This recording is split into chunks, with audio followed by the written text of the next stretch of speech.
In this video, we will show you how to allow pop-ups on Google Chrome web browser.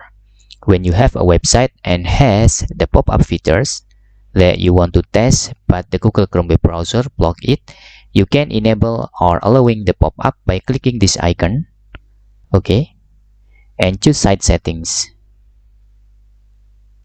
Then in here, you can scroll down from permissions and pop-ups and redirect here. By default is block. You can select allow in here, okay. Then you can revisit your site and click reload. Then the pop-ups will allow on your site especially. That's all tutorial how to allow pop-ups on Google Chrome web browser. But for your computer security, don't allow any pop-ups from any websites. Hope this video helpful for you.